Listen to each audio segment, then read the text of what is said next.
Hey, how's it going, everyone? Abby here, Discount Water Softener Company, coming to you straight from the beautiful city of Pflugerville.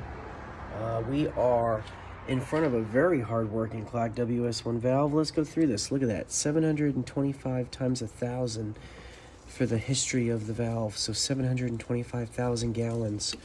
And then look at that, day 5,607, meaning it was installed about 13 and a half years ago.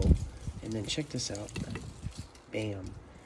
It's regenerated 1,025 times, meaning it regenerates about every 5.5 days. So 13.5-year-old, water softener only, no carbon. This company is out of business. That's why he called me. And all we had to do was change out the O-ring stack. So another hard-working valve. I put a new O-ring stack back in it. Let's see how long it can go again. All right, guys, signing off.